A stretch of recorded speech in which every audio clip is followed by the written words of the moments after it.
सहनाववतु सहनौ भुनक्तु सह वीर्यङ्करवावहै तेजस्विनावधीतमस्तु मा विद्विषावहै। ॐ शान्तिः शान्तिः शान्तिः। गुरुर्ब्रह्मा गुरुर्विष्णुः गुरुर्देवो महेश्वरः गुरुरेव परं ब्रह्मा तस्मै श्री गुरवे नमः। तस्मै श्री गुरवे नमः।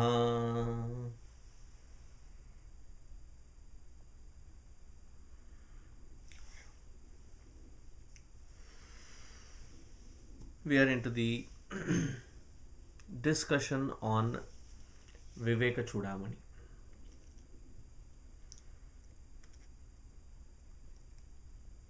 Before we step into the discussion of Vivekachoodamani, one needs to analyze why do we need to go through scriptures, scriptural injunctions, understanding them,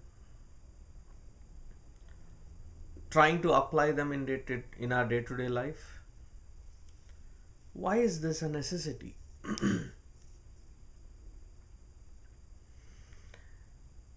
There can be various standpoints through which this whole logic can be brought out.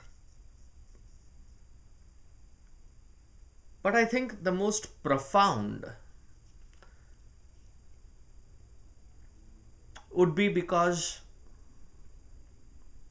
what is it that a human, for that matter any creature, any being, aspire for in this creation?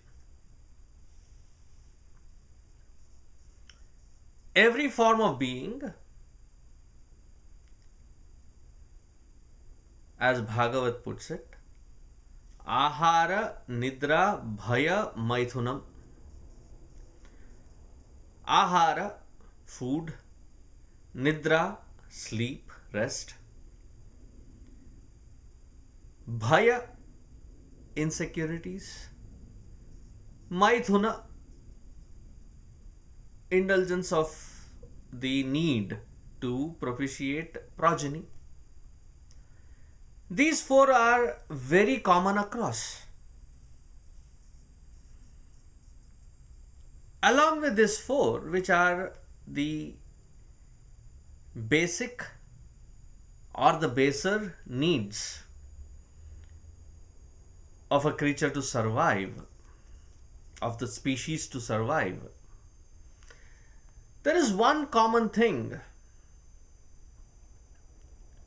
which is sublime, which is supreme. Through all the efforts of ahara, nidra, bhaya and maithuna, if we can categorize it, they can be put into two categories of efforts that a living being makes. Now, whether it is an intelligent being like a human being or not that intelligent does not matter. The efforts that are put can be classified into two categories. One category is called removal of that which is creating distress, agitation in myself. Lack of sleep, I'm agitated, creates a lot of anxiety. So, how do you remove it? Go sleep. Lack of food, the energy levels are going low, low sugars. So, the best solution would be feed yourself. Ahara. There is an agitation that is created as a basic need, and that agitation removed. This, the rishis said, is called dukkha nivritti. Recognizing that there is dukkha, pain, and dukkha nivritti, taking appropriate methods, appropriate means to remove the dukkha through various means.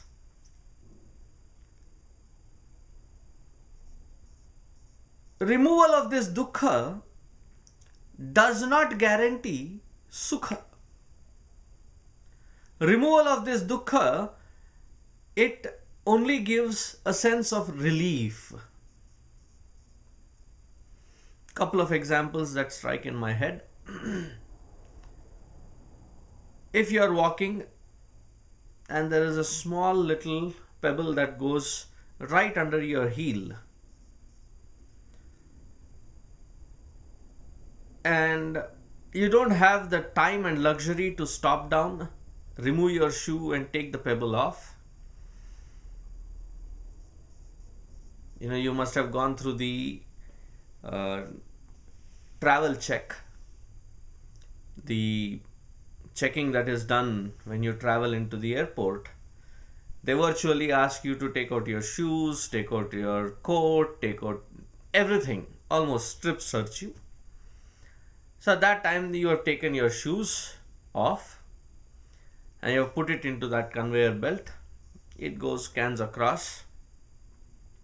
As you walk through, they pat you down and you get your shoes back. As you're putting it on, there is that little pebble that has gone in.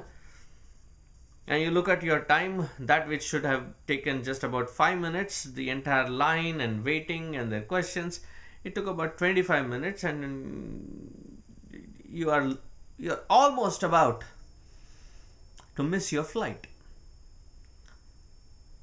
And you carry your luggage and then put on your carry-on and start running towards the gate. There's that discomfort. There's that sense of discomfort that is irritating, that is creating a lot of agitation. You know what it is, but you cannot stop because you have to run to the gate, catch the flight, get inside the airplane, and luckily you do get inside. You didn't miss your flight. You put your luggage, stow it. As you sit down, what is the first thing that you do? Pull that leg up, take that shoe off, take that whatever it was, dust it off, knock it little. And at that point, when that little pebble is removed, what do you feel? That feeling is called sense of relief, dukkha nivritti. You're relieved from that dukkha. It does not confirm that we have sukha.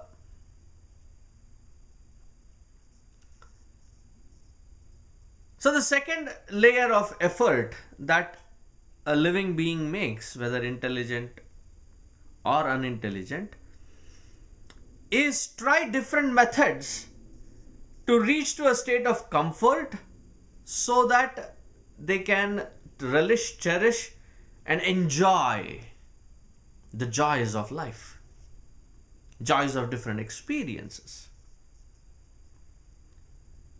So these joys that we are aiming for, if you look at it, the entire effort of a human mindset, wherever we put the effort, for whatever reasons that we put effort, it is for these two basic reasons: dukkha nivritti, sukha prapti.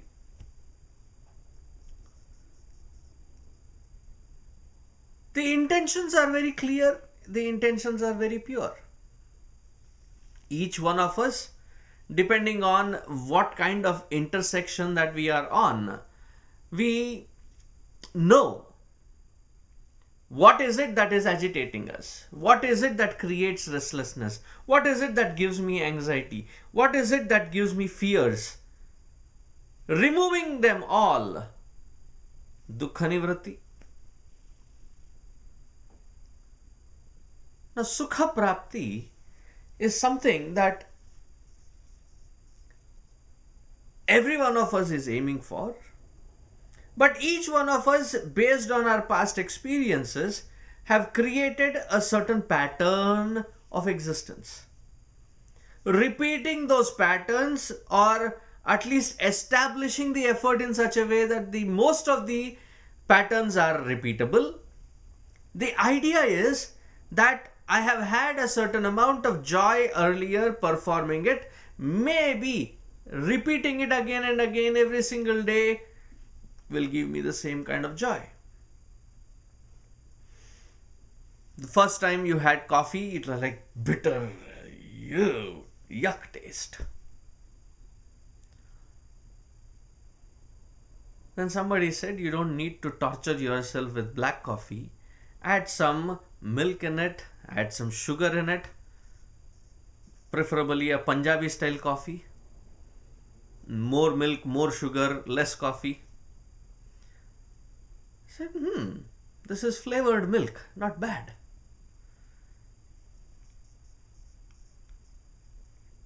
Then you see that one day you had to stay awake for a long time, the whole night probably, and somebody suggested, why don't you drink a cup of coffee, strong one.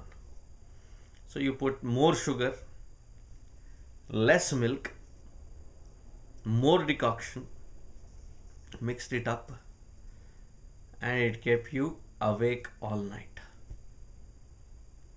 Now it has become a habit. Early morning, as soon as I wake up, it would be preferable, at least if you can brush your teeth first, instead of the bed coffee. And go down, have a cup of coffee, and that one cup of coffee, absence of which there is headache, migraine, presence of it jump starts the day. Okay, this seems to work out good. So coffee, breakfast, may be or may not be a little bit of exercise, newspaper reading. We develop patterns in anticipation that I gear up all these patterns which I like, so that I have maximum happiness at a net level at the end of the day, so that my entire day feels fulfilling. Dukkha nivritti, sukha prapti. If we realize as to why this sukha prapti is such important, our Vedic literature say that Parabrahma Paramatma is defined. Nothing can actually define, and Gurudev very aptly puts it, God defined is God defiled. So it's not a definition, and we cannot call it even the attributes. It is the expression of that Paramatma. How does the Paramatma express? Paramatma expresses in the form of Sat Chit Ananda. He expresses as consciousness, which is Chit. Sat expresses as existential reality. And the last one is expresses as Ananda, bliss. The first two, invariably, we all are already experiencing. We are already experiencing two-thirds Paramatma. It may sound absurd, but yes, we are two-thirds realized already. I'll tell you the questions, you'll realize it yourself.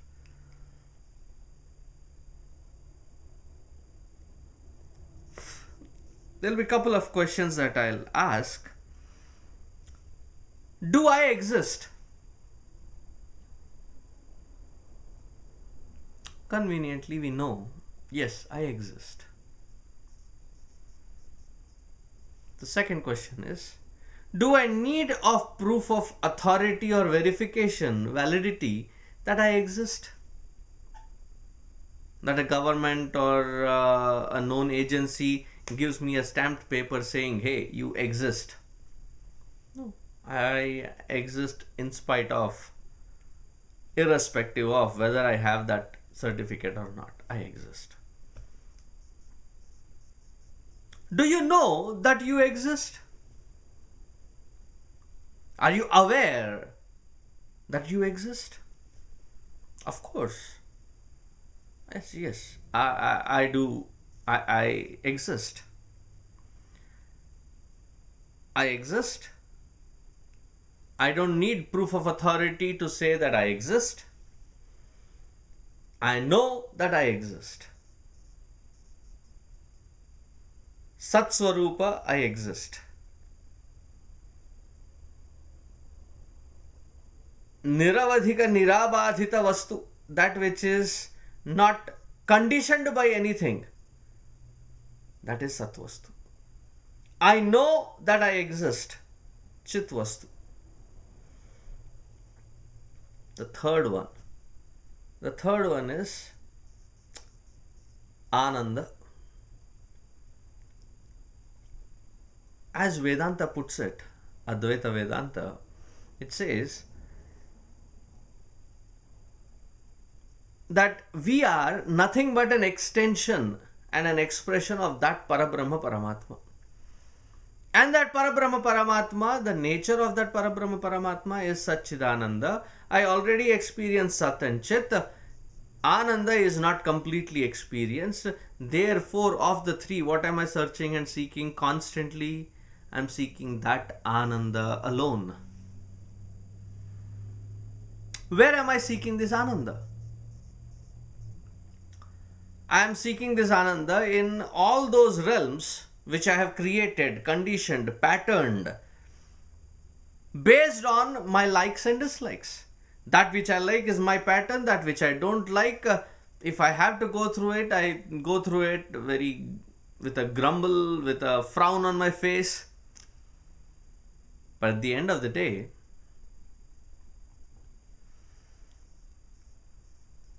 my likes and dislikes, they decide the direction of my life.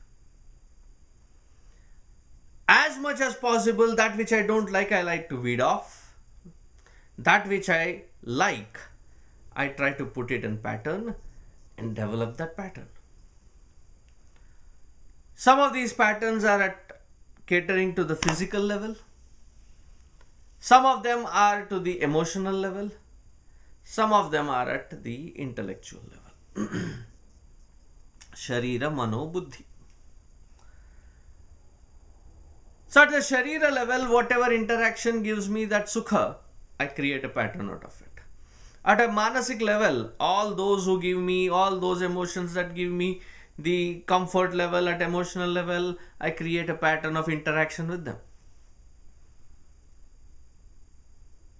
जब लड़के को लड़की ने देखा, so always comes repetitive pattern. Physical level, emotional level, intellectual level, ideas, convictions, security. So all those which give me this security, the the completeness of emotions, and at a physical level, all the needs are met, comforts are met. So I create again and again a pattern based on it, based on my likes and dislikes, so that I can enjoy my life. That is how my life is created and conditioned to give that set of happiness. But the sad part is, even before we start enjoying this kind of life, we are already scared that we are going to lose it. We are already scared that that kind of life is not that very satisfying.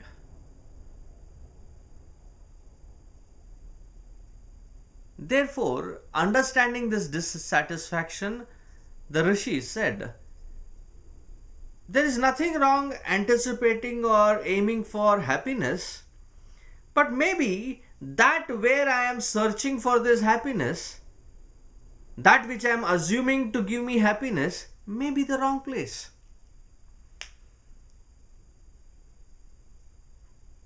So in the effort trying to understand the entire range of where I am conditioned in, the rishis have identified that there are these patterns, and not just that these patterns have become my conditionings where I am caught up in. But the sad part is I have lost my identity and I have identified with them so strong and hard that I live as though I am body, mind and intellect. So there is an identity crisis.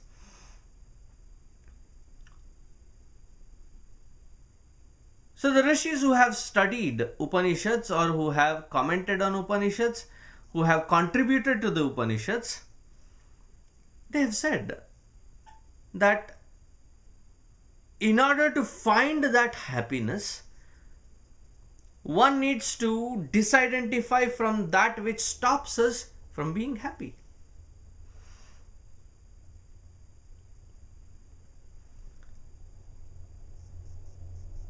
So this entire Vedantic concept, terminology is used to understand these Vedantic concepts.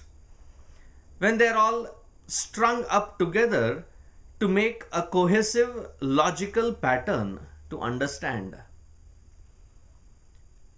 These cohesive patterns, when arranged into a text, they were called Prakarana Grantha. To identify that happiness, that which gives me happiness, that which is of the nature of happiness, though they have not defined that happiness, I'm not saying that they have not, but the focus is not on defining the happiness, but that which takes us away from that happiness. They have identified them all. Having identified all these factors, they go into a deep study as to what are these layers that we are caught up in, why are we caught up in it, how are we caught up in it, how do I release myself from these bondages. So, Sharira Mana Buddhi. Like in Nirvana Shatkam, Adi Shankaracharya says very clearly, Mano Buddhyahankara Chittani Naham Nacha Shrotra Jihve Nacha Grana Netre Nacha Vyoma Bhumir Natejo Navayu. This process is called Neti Neti Marga. That which I am not, to recognize it and to renounce it. Mana, Buddhi, Chitta, Ahankara. These I am not. The organs of perception, organs of actions, I am not. The 5 elements, I am not. That which remains after negating all this, where Buddha said it is Shunya, and his students started professing about the non-existentiality, that nirvana is non-existential, there is nothing. They also believe in the transient nature of all the karma, but they believe that having negated all the layers, what remains is non-existence, shunya. So Adi Shankaracharyaji's logic is very simple. He says, when you yourself are cognizing that it is shunya, non-existence, absence, who is recognizing it? The one who is recognizing that shunya must be subtler than that shunya itself. So it is not shunya. So the process of negation is introduced. Now, when I am trying to describe the entire process and purpose, it seems to be a very dry, monotonous kind of a subject. Well, it is dry because we are trying to evaluate human psyche. What else can I say? We are very dry. But Adi Shankaracharya with his simile, with his poetic beauty, tries to make this dry subject a very interesting and easy to follow scheme of logic. So the entire Vivekachoodamani first talks about these layers, as to why we are caught up in these layers, how we are caught up in these layers, how one needs to disidentify with these layers, and how one needs to understand what that tattva, which is the core of my own being, is explained, and then the process of abiding in it is explained. Now, going through Vivekachoodamani, we'll have enough skill with the words and vocabulary in such a way that, and the concepts in such a way that when we read Bhagavad Gita and Upanishads, we don't need to keep referring to the glossary, because these words are almost clarified in the Vivekachoodamani. So Vivekachoodamani is a precursor, a glossary written by Adi Shankaracharya ji, so that sincere students can study and logically grow to understand the Vedanta Tattva, that I am Brahman. So Adi Shankaracharya ji's entire Vedantic endeavor, if it can be put in a small couplet, it says, Brahma Satyam Jagan Mithya Jivo Brahmaiva Naparaha. Brahma Satyam Jagan Mithya. That Brahman, supreme reality, is alone real. Jagan Mithya. The entire world is a delusion. Jivaha Brahmaiva na aparaha. And this life principle through which I am, because of which I am able to perceive the world around, that is nothing but that Brahman alone. Now, if this Brahman is reality and the world is delusional, it seems to be a little contradictory, because my experience says seeing is believing. All that which I am seeing, experiencing through different organs of perception action, through this statement Adi Shankaracharya is saying is false. That which I have never experienced, that Brahman, he says is real. How to make an easy sense of understanding of this statement? What here Adi Shankaracharya is trying to say is, everything that is expanding and expressing as this creation is nothing but that Paramatma alone. But when we see this Srishti around, we are seeing Srishti with the limitations of our likes and dislikes, with our brands that we have stamped across this world, and call it according to our own limitations. Says that Prati Srishti that I have created, that is unreal. What is real is this entire creation, which is an expression and extension of that Paramatma alone. To realize that, it's the human life's purpose. What is so great if I have acquired property, wealth, securities, name, fame, if my heart is not content and happy? So Adi Shankaracharya ji again says, this is Manaschenna lagnam hare rangri padme tatah kim tatah kim tatah kim tatah kim. If the mind is not focused on that Supreme and has focused on all the accomplishments, all the successes, so no doubt we'll be an accomplished individual. No doubt we'll be successful individual. But would we be content, happy individual? Probably a question mark.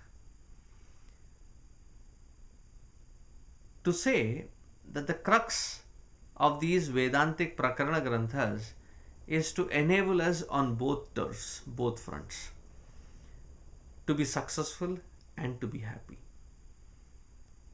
To be successfully happy, to be happily successful. That is the purpose of these Granthas, which are written by stalwarts like Adi Shankaracharya ji and the rest. But now we'll be focusing on Advaita Siddhanta expressed through Vivekachoodamani, written and composed by Adi Shankaracharya ji, the most noble Advaita philosophers, Advaita rishis of our times. And we'll start with the Vivekachoodamani, the main verses from next week onwards. Hari Om. There is one more thing to add when we talk about Shastra Vichara. The premise made is that all the restlessness, agitations, and misery that an individual, that a human being goes through in their life is because of the wrong identification of, or wrong identification with body, mind, and intellect, and the modifications of this identification gripping us and tying us down to live like body, mind, and intellect. And this identification crisis happens, the root cause being ajnana or ignorance of one's own true nature. If ajnana is the root cause, then the means to remove that ajnana should be appropriate to once and for all remove that ignorance. Like, for example, if there is a stain on a cloth, you cannot use soap for everything. There are different stains, different stain removers. If there is oil, then probably you need to use some flour or some talcum powder so that it absorbs almost all of the oil, and whatever is remaining, you just put little soap and remove it. And there's so many stains and there's so many stain removers. So there is darkness. How do we remove darkness? Darkness can be precisely removed only by the presence of light. No other means, no other methods can be applied.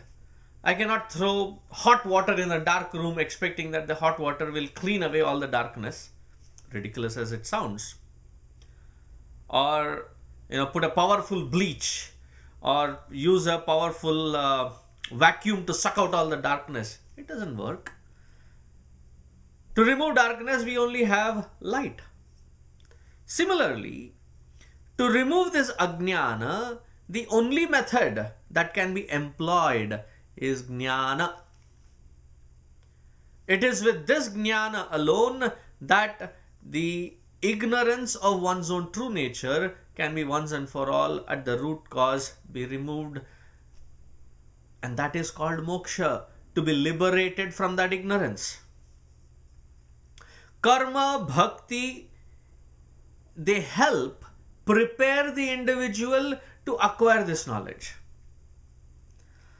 Whoever is the greatest devotee that we call, in that final moment when their minds have become calm because of their chanting, because of their puja methods or various other things that have employed, finally when it comes to, they will ascertain that this chanting has led them to this focal point and a serene environment inside, and in that serene environment what unfolds is called jnana, the knowledge of one's own true nature.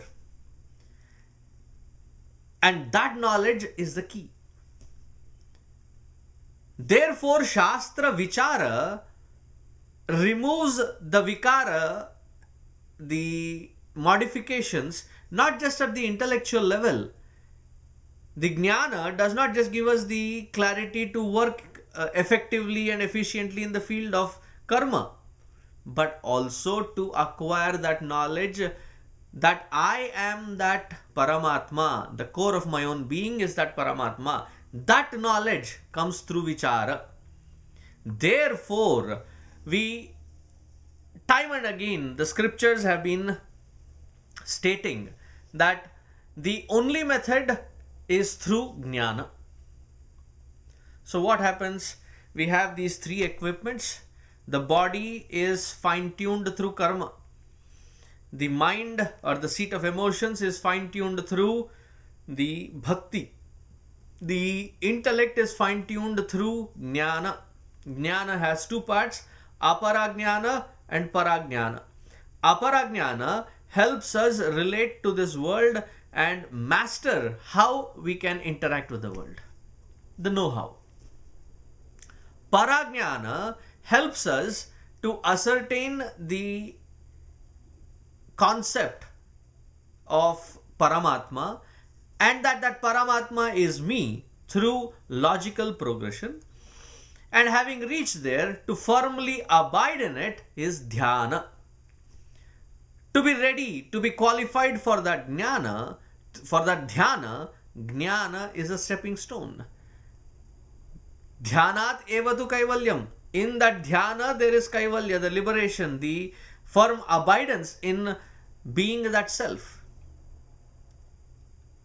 But for that, an unconfused mind, an unconfused intellect, focused mind, a disciplined body is required, which the other methods prep us to.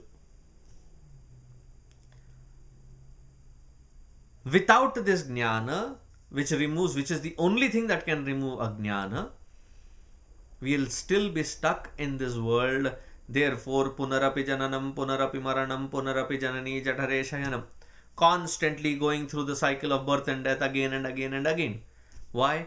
The root cause is not taken care of. If there is a room, as soon as you step in, is stinking, what do? Spray some room fresheners, Glade and things like that. Temporary solution. There are two steps to it. First, identify the source of stench, eliminate it from the system, and second, open the doors and windows so that it can purify. Similarly, identify the root cause, eliminate the root cause, and then abide in the self. Two-step process. Spirituality is not difficult. The mind which is uncontrolled, the body which is indisciplined, and the intellect which is not clear makes the living a difficult process. Makes the spirituality as a difficult process. But in fact, they are not. to realize this and to adapt oneself into that path and consistently apply again and again and again, we need to have that clarity which motivates us to stay focused. Therefore, Shastra Vichara is important. Therefore, Adi Shankaracharya ji has composed, and various such masters like Vidyaranya Swami ji has the Vedanta Panchadashi. Then Lakshmidhara Kavi has got Advaita Makaranda. Various masters who have contributed so that this contemplative process is churning again and again deeply. So hope, pray to that Almighty, to the entire Guru Parampara, Sadashiva Samarambham Shankaracharya Madhyamam, Asmadacharya Paryantam, through Gurudev, through Guruji, we pray that this clarity sets in this very life, and we realize that ultimate is here as core of my own being. So we'll continue this effort in understanding the Shastra Vivekachoodamani of Sri Adi Shankaracharya ji in the coming weeks. So next week we will begin with the first shloka. Hari Om.